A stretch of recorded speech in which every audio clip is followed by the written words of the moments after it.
सुतं देवं कंसचाणूरमर्दनं देवकी परमानन्दं कृष्णं वन्दे जगद्गुरु गुरुर्ब्रह्मा गुरुर्विष्णु गुरुदेवो महेश्वर गुरु साक्षात् परब्रह्म तस्मै श्रीगुरुवे नमः।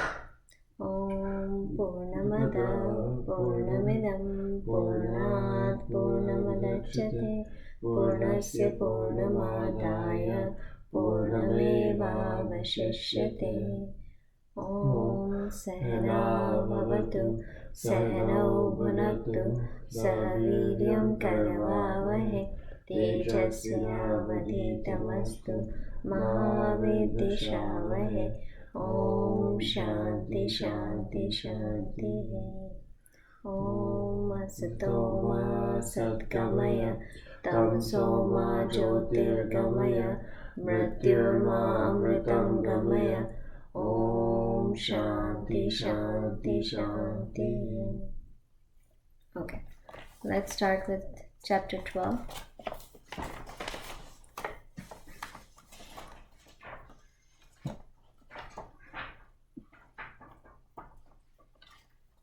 Ready? Okay.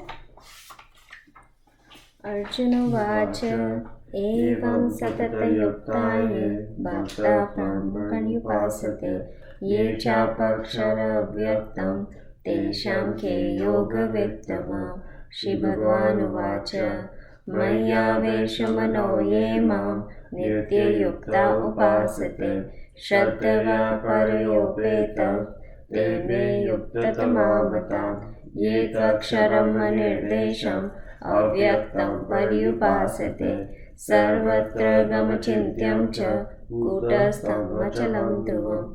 सन्नियम्येन्द्रियग्रामं सर्वत्र समबोधये ते प्राप्नुवन्ति मामेव सर्वभूतहिते रताः। क्लेशोऽधिकतरस्तेषाम् अव्यक्तं सत्यचेतसम् अव्यक्ता हि गतिर्दुःखं देहवर्तिर्वाप्यते।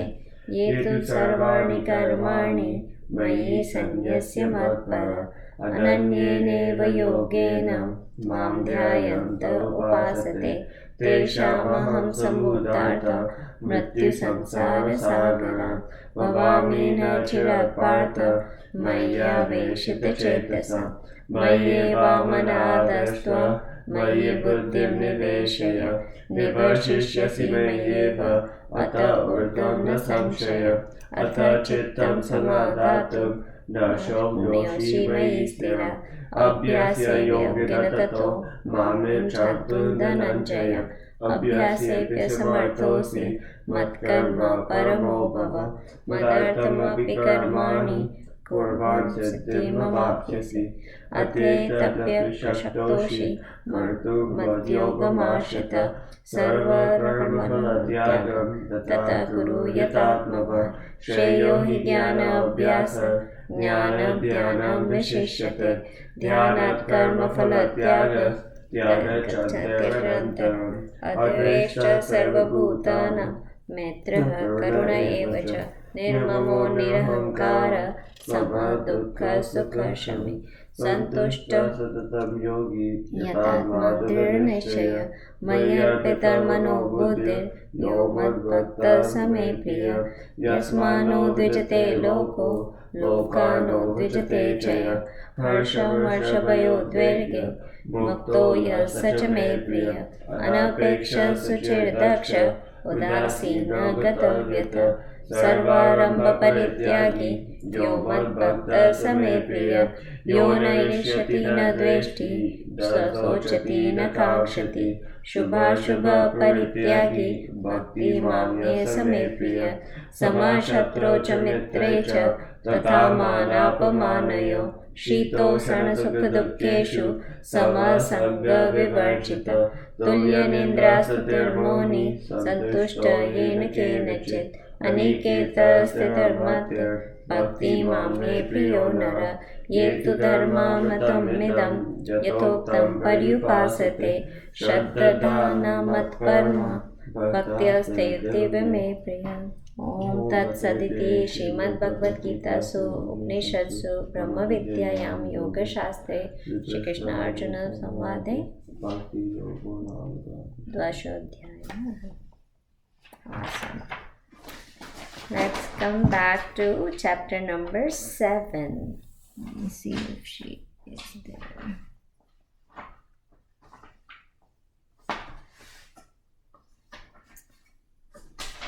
I don't know how to see if Alia came.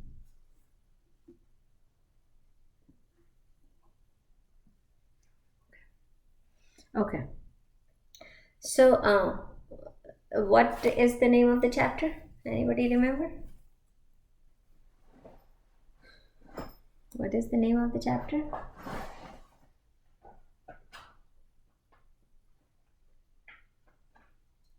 Jnana Vijnana Yoga. So Jnana is knowledge and Vijnana is wisdom, right? So knowledge, wisdom, yoga.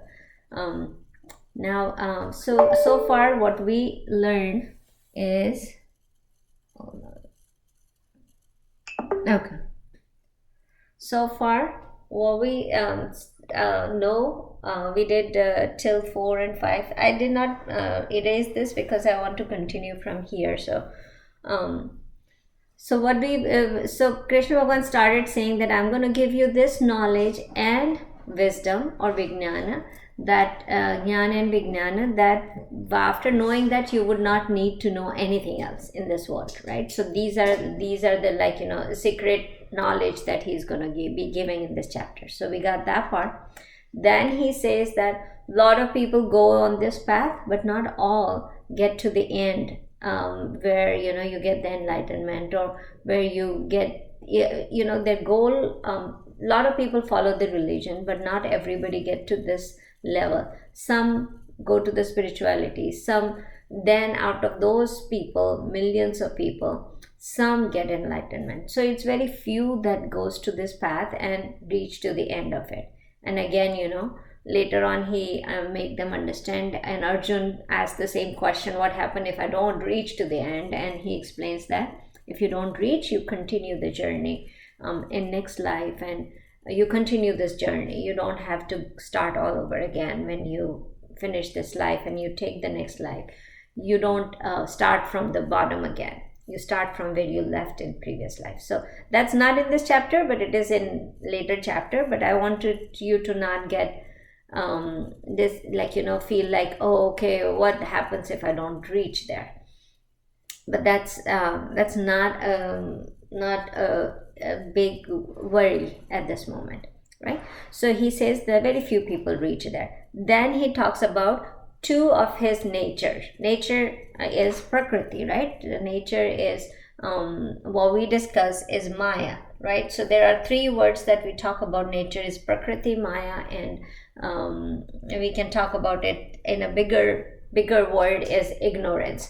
So nature, Prakriti, Maya, ignorance, they all are not synonym, but they are all interchangeable in a lot of senses when we talk about this. So he talks about two different nature that he have, one material nature and conscious nature. So one is lower nature and one is higher nature. So God says that I have two nature, and this now in this chapter we are talking about Saguna God, right? So we are not talking about just consciousness, which we talk about earlier in a lot of chapters, that Nirguna Bhagwan. But here we are talking about Saguna Bhagwan, Bhagwan with characteristic, Bhagwan with guna, right? So in this, Krishna Bhagwan is saying that I am this Saguna Bhagwan, which is coming with two different natures that there are. One is higher nature, one is lower nature. So in lower nature, he discussed 8 things that he has, right? So the 5 element, and then three things that he talked about, which was the 5 element that we always talk, that everything, the universe is made up of 5 elements, right? So that is air, water, fire, earth, and ether, or space, right? And then he had that mind, intellect, ego. These are his 3 lower nature, right? Material nature.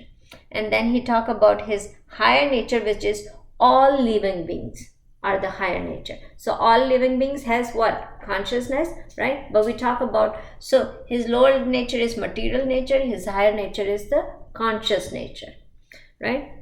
So he talked about that. But and so I was explaining you guys last time when we left that, so when we talk about prakriti and nature, we talk about it's divided into two ways. One is total in whole, and one is individual, right? So we divide it into total and individual. So when we talk about consciousness with total prakriti, like Maya prakriti, it becomes Ishvara. That's the Saguna Bhagavan. So total Maya with consciousness is Ishvara, right? And then we talk about individual, right, with consciousness is Jiva. Jiva is all of us, which are individual, right?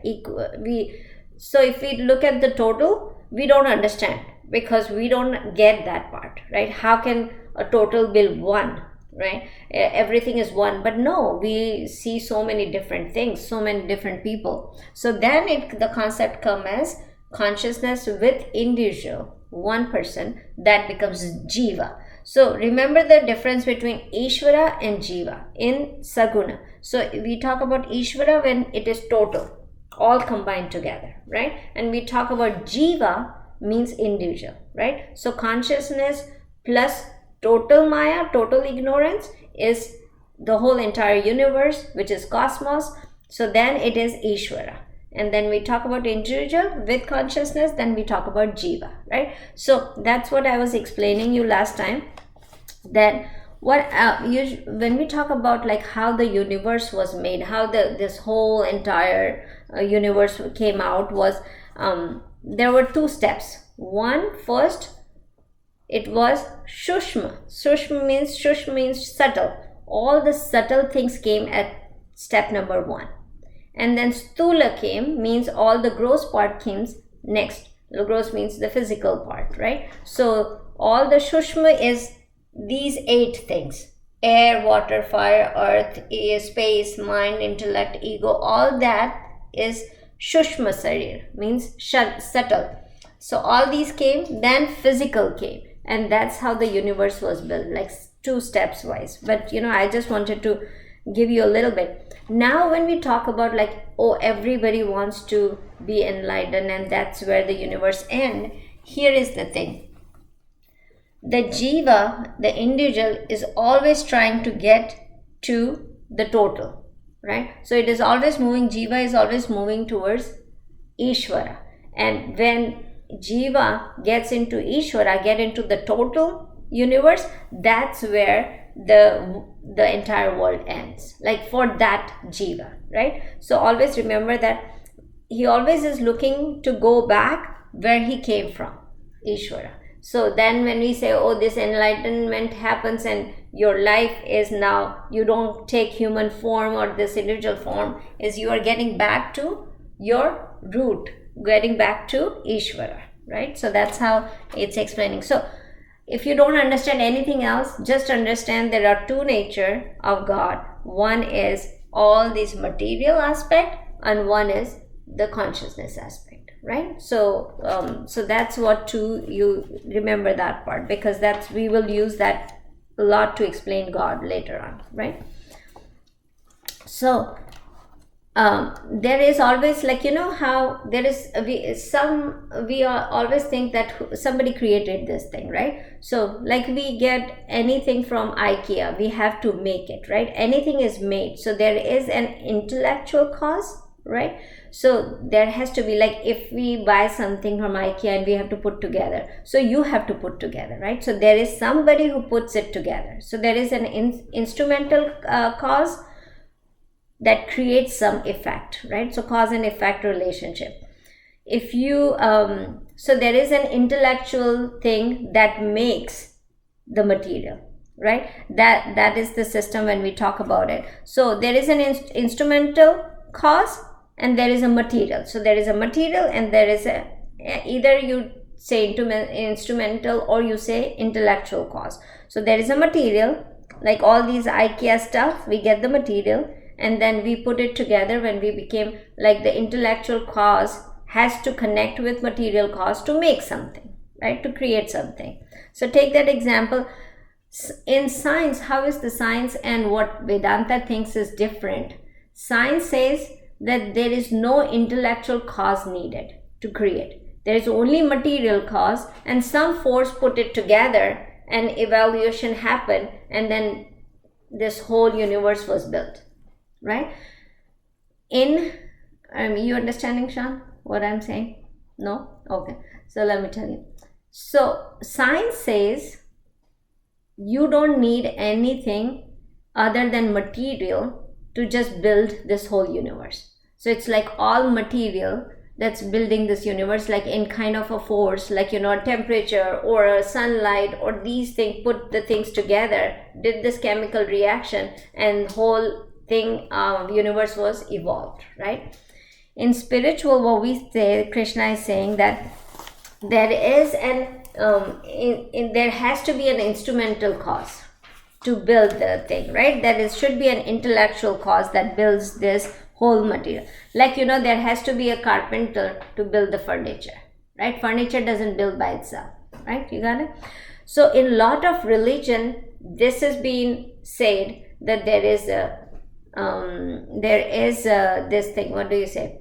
There is a carpenter who built the furniture. So there is a God who created this whole universe, who built the universe, right? Put it together.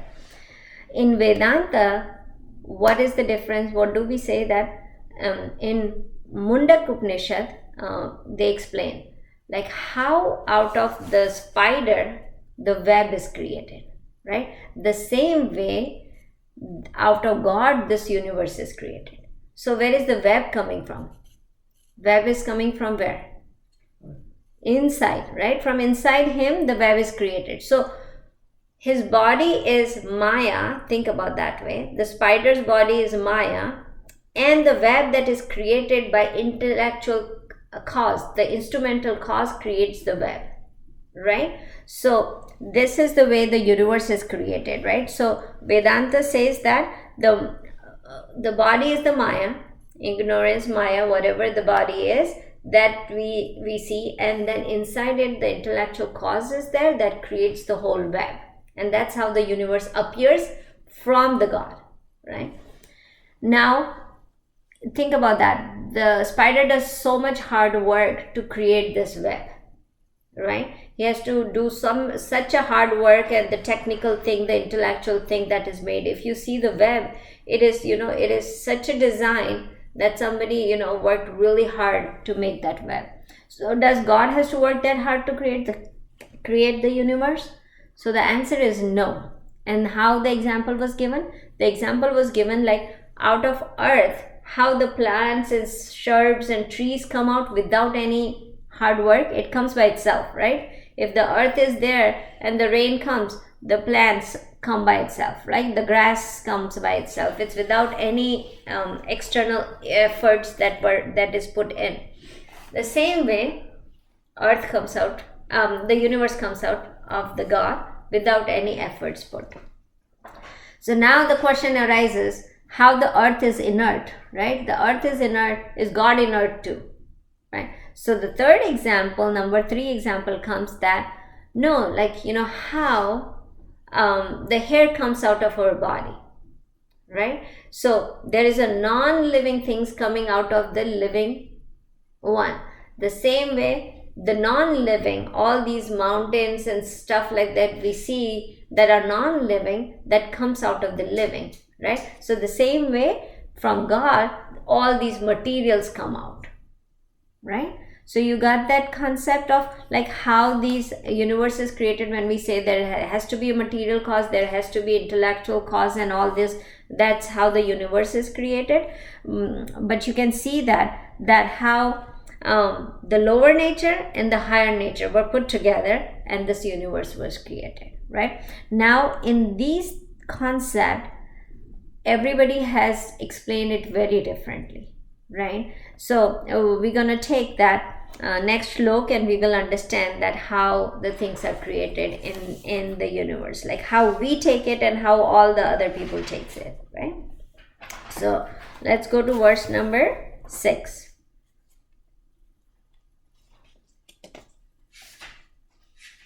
Okay, who is gonna be? Manu, you can do it? Okay. Chapter 7, verse 6. Okay. Etadyonini bhutani Etadonini bhutani sarvanityupadaraya sarvarnityupadaraya aham kritsnasya jagata aham krutsnasya jagata prabhava pralayastata. prabhava pralayastita. Very good. All together. Etadyonini bhutani sarvarnityupadaraya aham krutsnasya jagata prabhava pralayastita. Okay, these 4-5 sloks are very important to understand how the universe was created, right? I know it sometimes looks like what are we talking, like it's so, it's so many things, but it's good to know like where the spirituality stands, where the science stands, and then you make your own decision what you want to believe, because I'm sure that there are some things that you will see that you will say, okay, this doesn't make sense, or oh, this makes sense now if we put it together. So I want to explain this more and more, because there are so many questions going to come out, and it came out when I was growing up, and I was also thinking this was never clear to me which way to go. Like, is it evolved, is it created, or is there a God, or is there something like that? So this is going to give you a clear picture what you want to believe. Again, that's why I don't only talk about my belief, but I also talk about what is out there, so you guys can make your own decision on this, right? Slok number 6, couple words that I think if you understand, then probably it's going to make it easier to make you understand. So etat is these two natures, right? These two. Etat is only these two. I just put nature because I want you guys to understand what he is talking about here. Donini means those source of birth. Bhutani is everything created. So all those 5 elements or 8 elements that he is talking about. Sarvani means all those things. Etat is thus. Then upadharaya means knowing. Aham means I. Krutsna means all inclusive, all these included. Jagata is world. Prabhava is the source of manifesting this world, like the actions and everything. Prabhava. Pralayas means destroying, all destroying of this. Pralayas. Tatha means as well. So what is God saying here? He's saying that that all beings has these two for origin. Now what these two natures, the material nature and the conscious nature he is talking about. So know all living beings, all beings that you can see and you can experience and feel, they all need these two nature for origin, right? I am the origin of the entire universe, as also its destroyer. So what he's saying, that I am the source of all these entire creation, and I am also again the source of dissolving this universe. So what he is saying here is he is the creator of the universe, and he is also the destroyer of the universe. So we talk about like 3 things, right? Creating, sustaining, and destroying. So here he is talking about these 2 material nature that he is saying, lower and higher, is needed for the origin of anything, right? So origin of creation of this universe, these 2 natures are required. Now he is also saying that I am means this who hold these 2 natures, right, is the origin of this whole universe, sustain it, right, and also destroy it, right? in Hindu religion, what did we do? To make it easier, we made 3 lords of this universe, right? We made Vishnu, Brahma, Vishnu, and Shiva, right? The trident we talk about. So Brahma is who origins this, who created this universe. Then Vishnu is who sustain it. And then Shiva is the one who destroys it, right? So all 3 we have divided into 3 gods, but the original thought was that these are the 3 things that is done in this thing. Something is created, something is sustained, and something is destroyed, right? But the basic is that these 2 nature creates it, they sustain it, and they destroy it. Now what happens here, right? So if you look at materialistic people, right, what they think is that it's all material, right? It's all material, there is nothing else, it's all made by material, and consciousness is byproduct of that material, right? Like how the candle, if you burn the candle, the flame comes, and the smoke comes. So smoke is the byproduct of burning the candle. The same way materialistic thinks that material, all these materials are there, and the byproduct is consciousness, right? But now as Vedanta, we says that everything is consciousness. The consciousness is there, and in the consciousness there is all these material, right? So think about 2 separate ways. Now these 2 higher and lower nature that creates the universe, that sustains the universe, and that is the one who destroys the universe, right? So this is what he says. Now the next look is more deeper. We need to go and deeper. Now this is what we have the concept of. There are 2 nature of God, which have 8 elements and consciousness, and then those 2 natures are responsible to origin this universe, create thing, and also sustain it and destroy it, right? So this concept we got it clear. Now in little bit deeper meaning we will learn in slok number 7. Okay, let's do 7.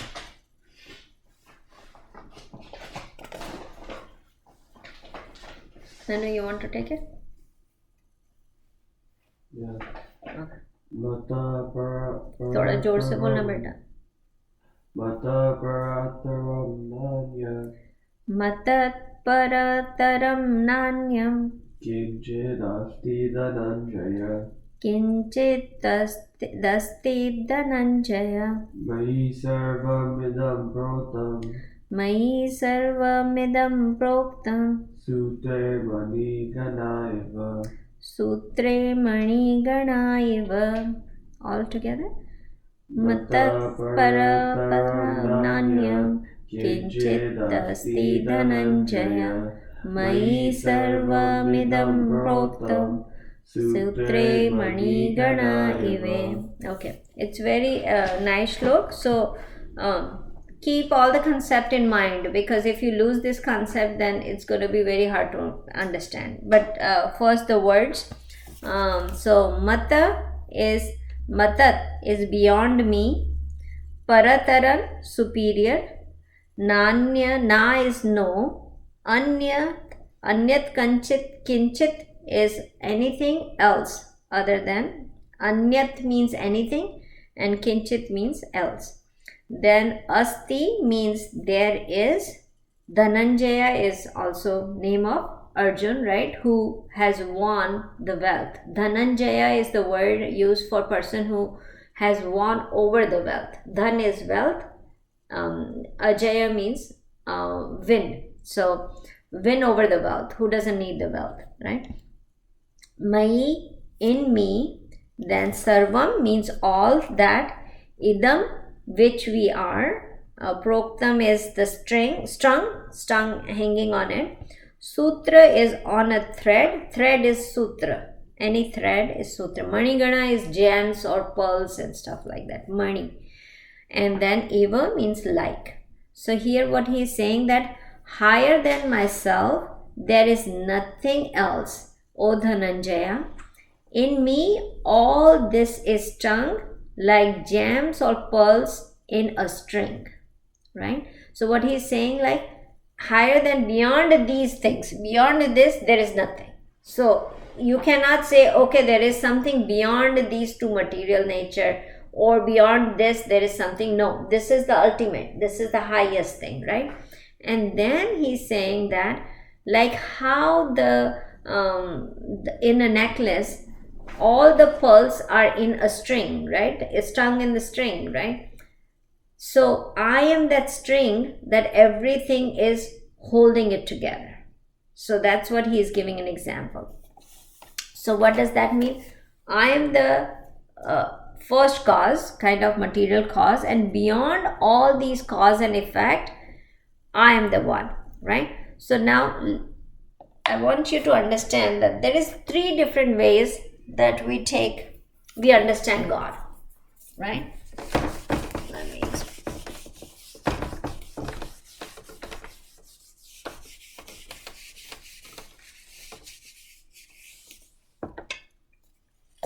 So there is 3 different ways to understand God.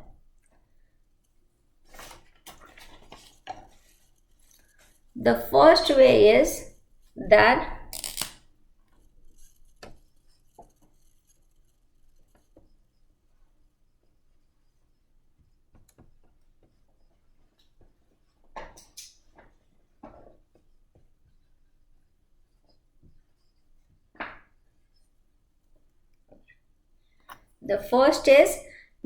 God is the creator, he is the sustainer and destroyer. So there is a God here who creates, who destroys, and who sustains the universe. So he is the creator, right?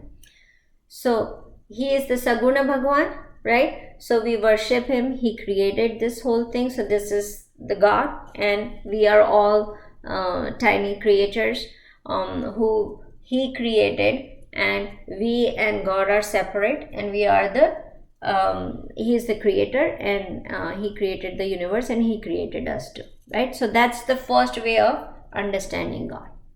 Now think about the second way. So second way is, God is the creator, but what substance did he created? Like, where was the substance? What was the material?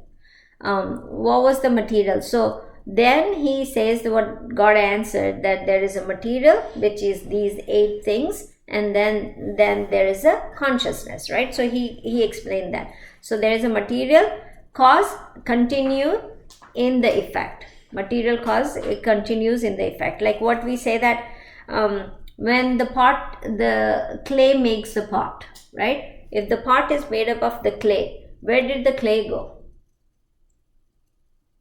When the pot is made of the clay, where did the clay go? Is the clay still there? Right? All over the pot, right? When we talk about a wave, right? Where did the water go in the wave? It's inside, all what wave is made is of water, right? When we talk about, let's take an example, like when the dream comes, right? When the dream comes, there is so many things, like, right? So in the dream, I'm looking at this, let's say, Eiffel Tower, right? I'm in Paris, I'm looking at the Eiffel Tower, I'm looking at all these things. Where is the mind in the dream? Do you see the mind in the dream? Right? So everything is created by the dreaming mind, right? Is there an Eiffel Tower in there? Right? The mind is everywhere in that dream. Who is creating this dream, right? So all these dream that was created, everything was the dreaming mind, right? So if you look at it, so material of the wave is water, right? Material of the pot is clay.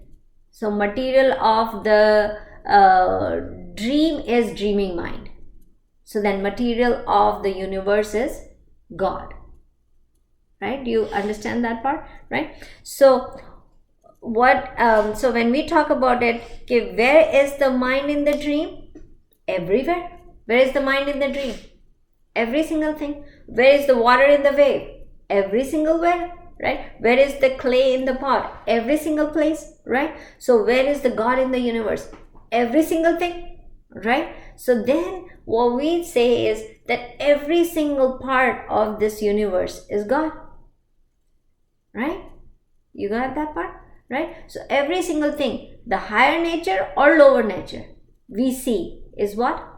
Is God, right? So when we talk about this, the second understanding that every single part is God, then what happens is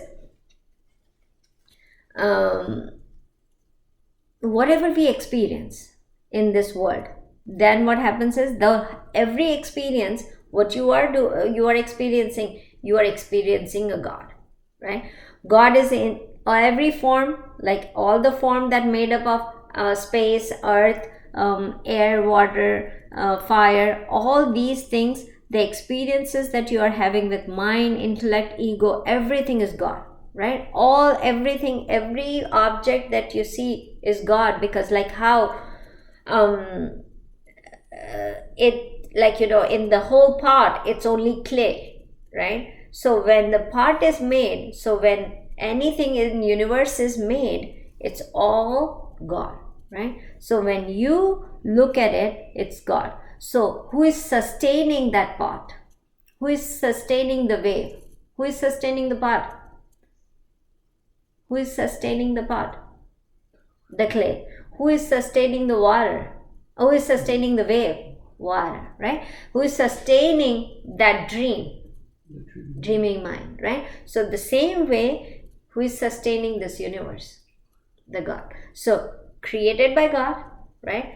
Sustained by God, and when it is destroyed, it's destroyed by God, right? So whenever we see this, whenever we feel anything in the universe, it is, always think that whenever you encounter any part of universe, you are encountering God. That's the second understanding, right? You got it? All of them. Okay. So now let's go to little higher understanding. So second is that all is God, right? So second understanding that every single thing is God. Now let's take the third understanding, little higher down. So when we talk about all is God, right? So we go further and we say that everything is God. Then Vedanta comes and says that no, everything is not God. God alone is. There is nothing else. God alone is, right? Now, how do we think about that one? So we talk, so here God is saying that He is neither the cause nor the effect. He is beyond this causality, right? So when it comes as a Nirgun Bhagwan, we are talking about Sargun Bhagwan so far. Now it comes at the level of Nirgun Bhagwan, right? So what he is saying is beyond this, there is only one reality beyond all these cause and effect, right? All these cause and effect we put together, He is beyond that.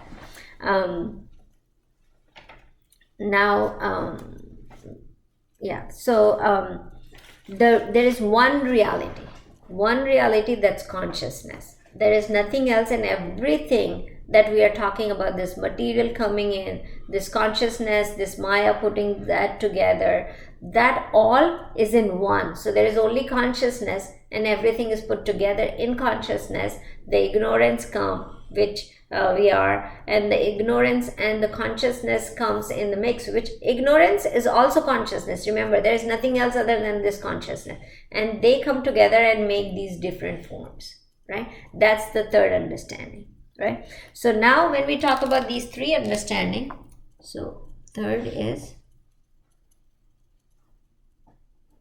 God alone is. Here all is God means there are so many things is God.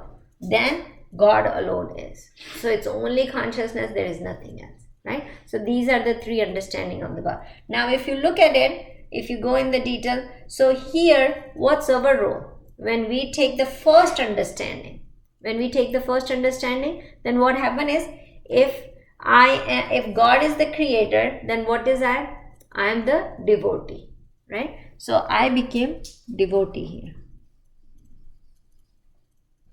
right? So God is this whole big, who all pervasive, all big thing, who created this entire universe. So what is I?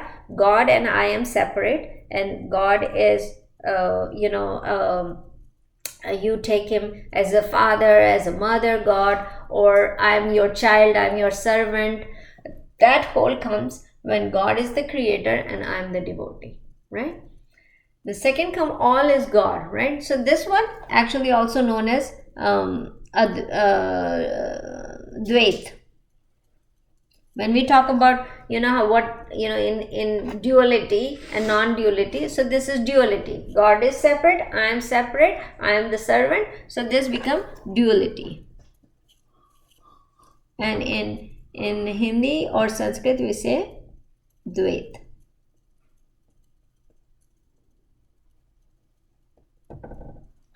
Okay.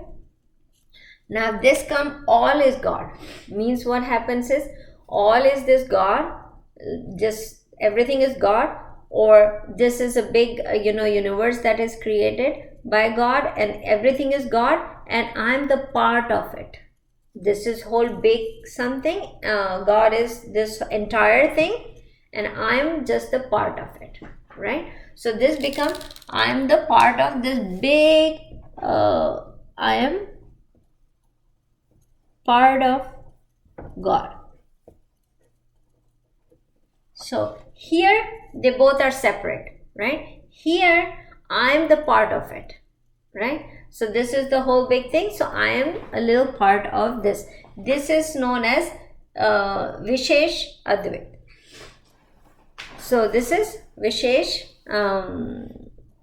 Advait we say, which is there is the entire thing and we are this part of it, right? The last one is that non-duality, which is that God alone is. So everything, it's one reality, one consciousness. When we talk about Aham Brahmasmi, like I am God, like I am the consciousness, and everything is, I'm not the body, mind, intellect, I'm this consciousness, and everything is consciousness, in the consciousness everything, that becomes Advait. So there is only one reality, there is no other thing. Here there are two reality, God and I, right? Here there are between, like God is whole, I am a part of God, right? Here is, there is nothing else other than God alone. So everything is in this consciousness, everything is in this God, Nirguna Bhagwan. Got it? So three different ways of understanding God. Now you can fall into any of these, right? No harm in being any of these. It's not that, oh, this is good, or this is bad, or this is worse. There is no good, bad, and worse. It's how you feel it, right? How you feel it. Do you feel that, oh, God is a creator, a big thing, and I am separate from the God, I need to worship, I'm your servant, you are my mother, you are my father. Some God, some people serve God as a child. So it's different ways, right? If you feel like you are getting connected to God by this understanding, good for that, right? Good, very good. If you understand that God is full and I'm part of it, I'm a little tiny part of it, that's good, right? You take that way as God, I'm the part of God, and this God is big thing and I'm just a part of it, right? That's good too. And when you think that everything is consciousness and everything is God, God alone is, and that's the third one, right? And this is Advait.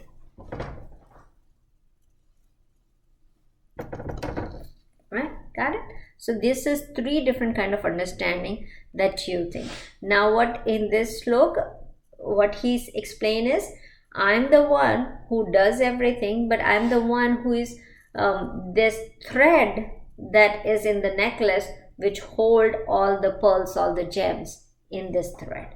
That's what I am, right? So he's saying that I'm supporting this universe. So the universe is created by my nature, by my higher and lower nature, and then I'm the one who is sustaining it, and when the time comes, I'm going to be destroying it too.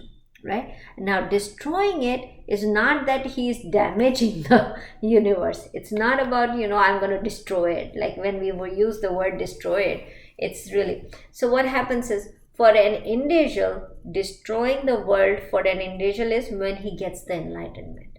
The world is destroyed. Now he understands that he is nothing other than consciousness. He is nothing other than that.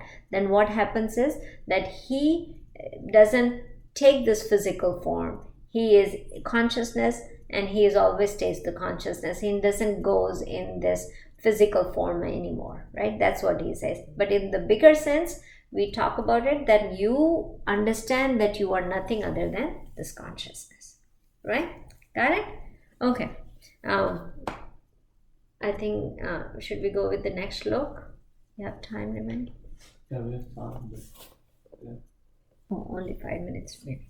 Okay, let's read the slok, next slok, and then we will take the example next time. So we will continue the... Anybody has any question on these 3 type of understanding of God and creation of the universe? Because probably you might have studied in the science of how everything was evolved and stuff like that, but how the science think and how the religion think. I just wanted to bring to your attention like how there are different concepts of it, right? So so just take a moment to just think about it like a little bit more. If you guys want to research more, definitely research more, but I want you guys to have open these concepts in your mind and get the answers to it, because it's very important answers to get. Otherwise we stay, oh, whatever it's happening, and we are here to live, and then it's totally different idea. But if you really are interested to know, then understand this part, that how our religion says, or how all these different concepts are there about creation of the universe, right? Okay, let's get to slok number 8. Anyone? Reha, you want to read that one? Or Alia, do you want to do it? I can do it. Okay, Reha. Or she can actually let Ali do it. Okay. Rasoham apsukonteya. Rasoham papsakonteya. Rabhamsi sasi suryayo. Prabhasmi asashi suryayo. Very good. Pranava sarva vedasu. Pranava sarva vedeshu. Shabda ke parusham nasu. Shabda ke purusham nushu. Very good. All together. Rasoham pasakonteya. Prabhasi shashi suryayo. Pranava sarva vedeshu. Shabda ke purusho nushu.